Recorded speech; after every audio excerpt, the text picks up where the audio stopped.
Assalamualaikum warahmatullahi wabarakatuh. Selamat pagi, salam, Om Swastiastu, Namo Buddhaya, salam kebajikan. Halo teman-teman, perkenalkan saya Kalia Medina dengan NPM 022723111284. Saya adalah mahasiswi aktif Universitas Hairun, Fakultas Ekonomi dan Bisnis, Program Studi Akuntansi. Yang terhormat Bapak Dr. Suwito SE MSI AK selaku dosen mengampu mata kuliah metode penelitian pada semester kali ini, serta teman-teman sekalian yang saya banggakan.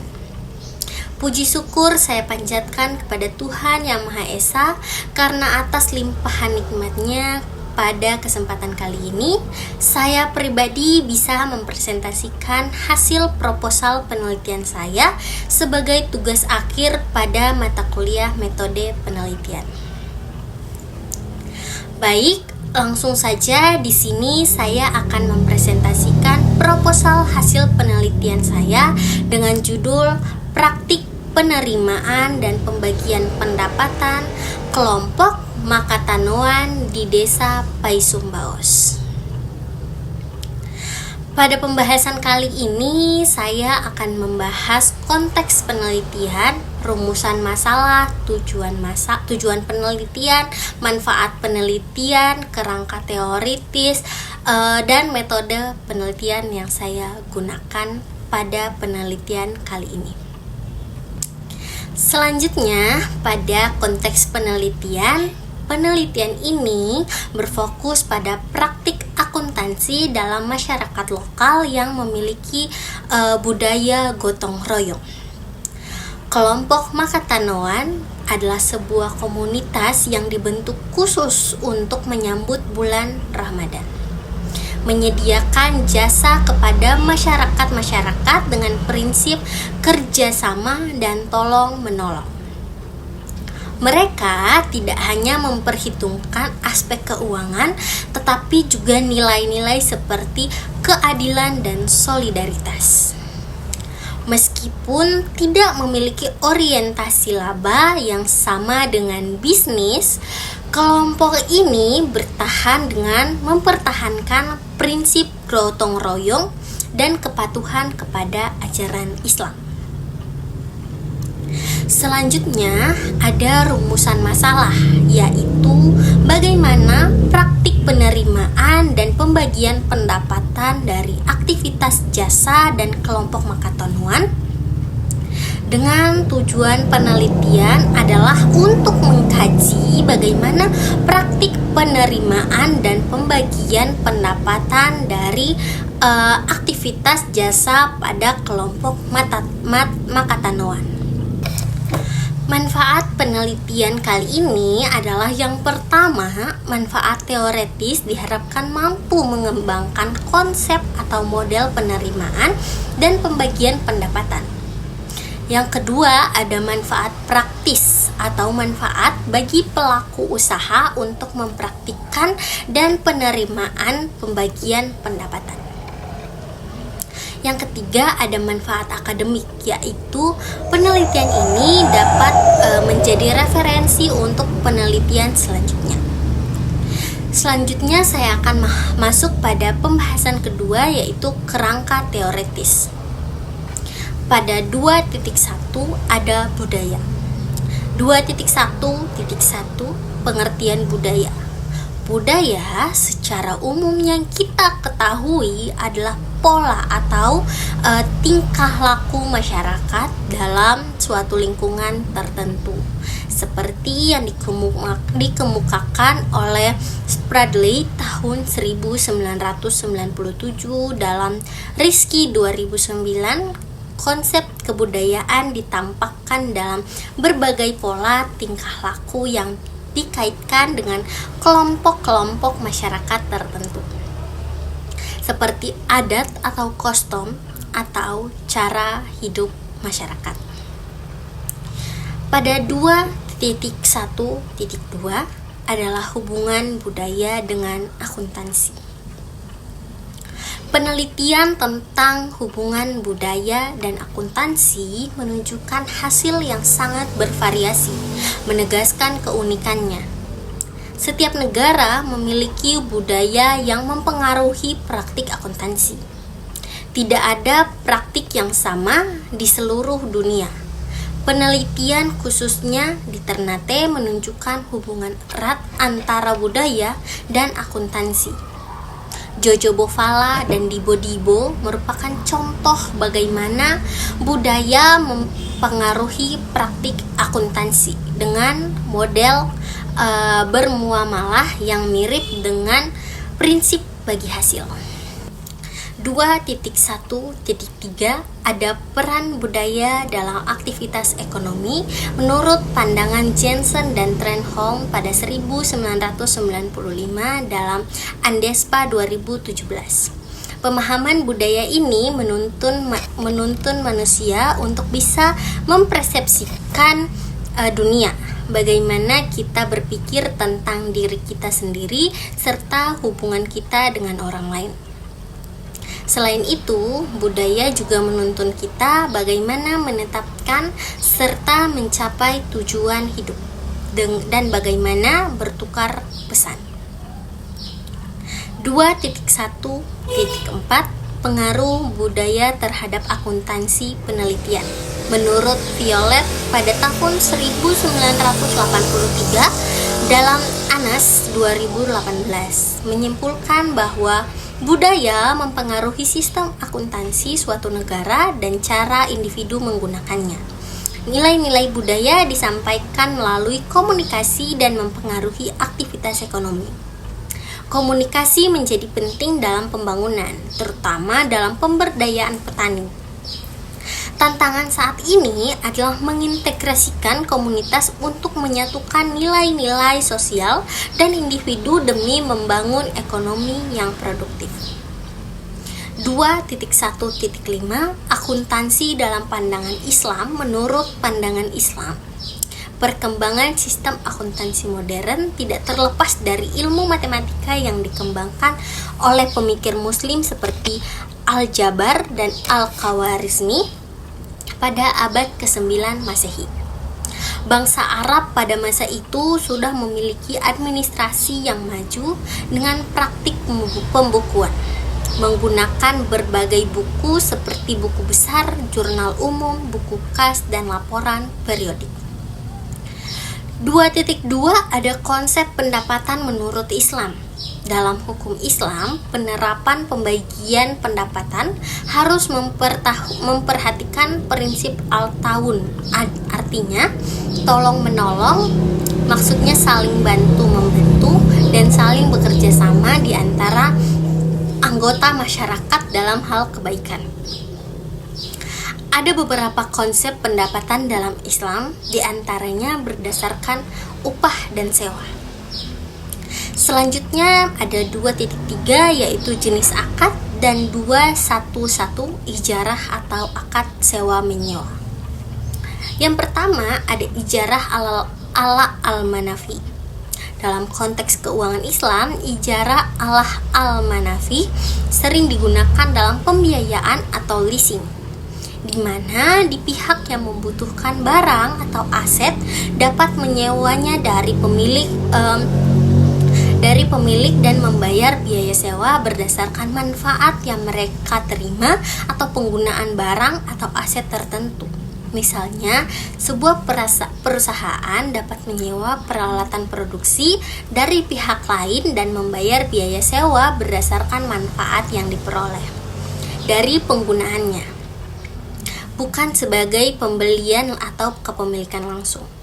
Konsep ini memberikan fleksibilitas bagi kedua belah pihak. Kenapa? Karena pemilik tetap memegang kepemilikan atas barang suatu aset, sementara penyewa dapat memanfaatkannya untuk kepentingan mereka harus menanggung resiko kepemilikan nilai aset. Ini juga sesuai dengan prinsip keadilan dan keberhasilan dalam keuangan Islam, di mana pertukaran nilai harus berdasarkan pada manfaat yang diperoleh oleh setiap pihak, bukan sekedar kepemilikan fisik.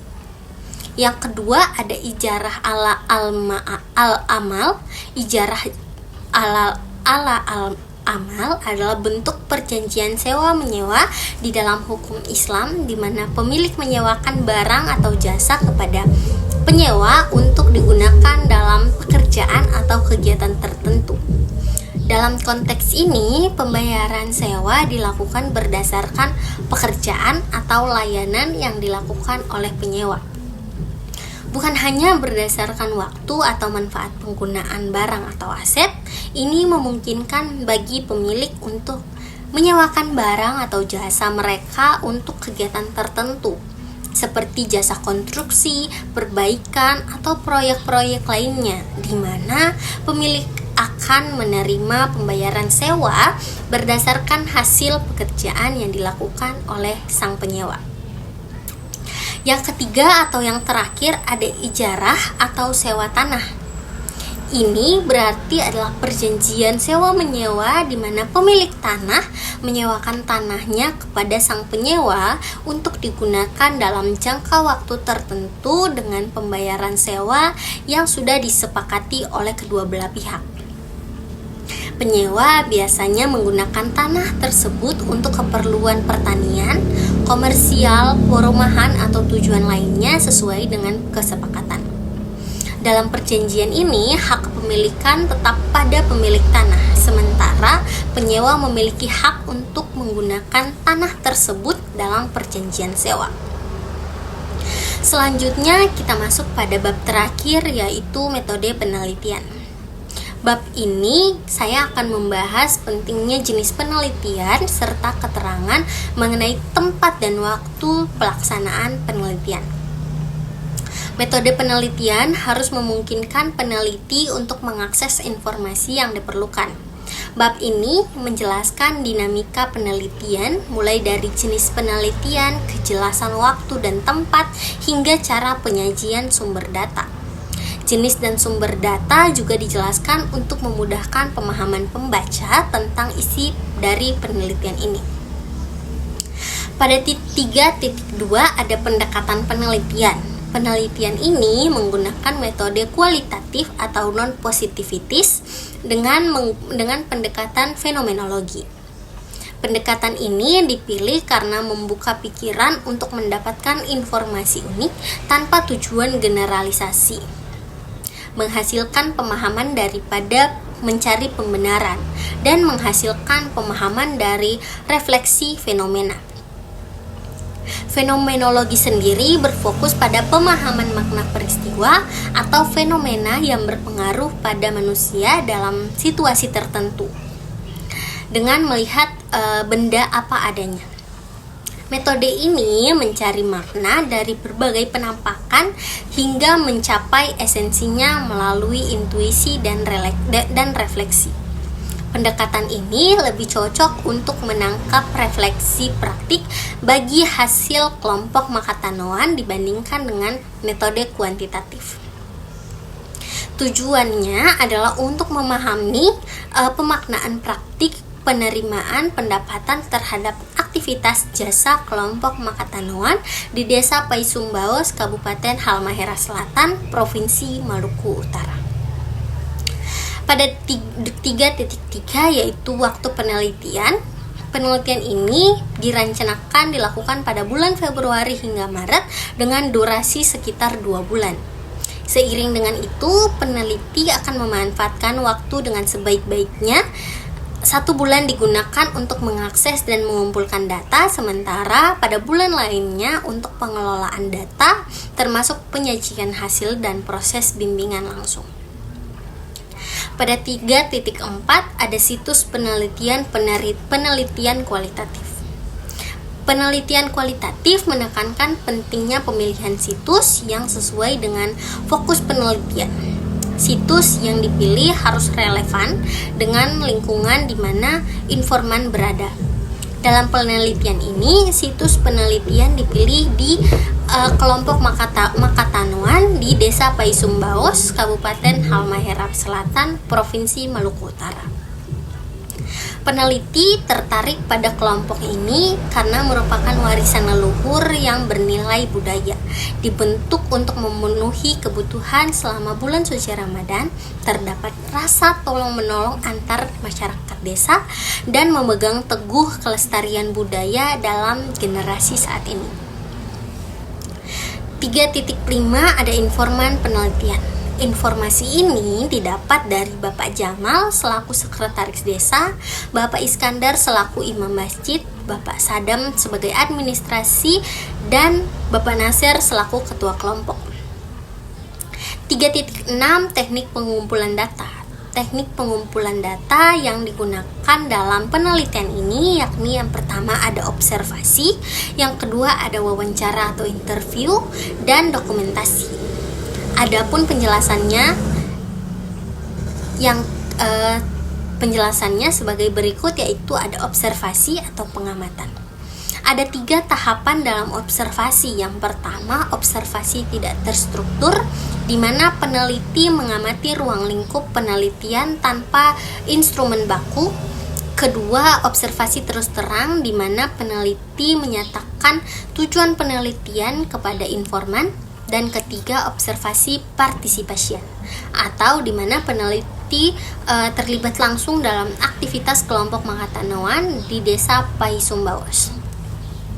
Pada 3.6.2 terdapat jenis dan sumber data.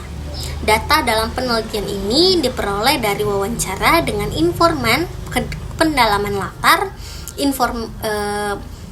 latar belakang informan, pengamatan konteks, dan dokumen terkait. Sumber utama informasi yang diperlukan, teknik wawancara yang digunakan untuk mengumpulkan informasi dari mereka, serta penelitian ini bertujuan memahami praktik pembagian pendapatan dalam aktivitas kelompok Matoan dengan informasi mendalam yang diperoleh langsung dari informan, yaitu sumber primer dan direkam baik secara tertulis maupun elektronik. Itu saja hasil dari proposal penelitian saya kali ini. Saya mohon maaf atas kurang dan lebihnya. Saya Kalia Medina, mahasiswi aktif Universitas Hairun, Fakultas Ekonomi dan Bisnis, mengucapkan terima kasih. Wassalamualaikum warahmatullahi wabarakatuh. Selamat pagi, salam Om Swastiastu, Namo Buddhaya, salam kebajikan.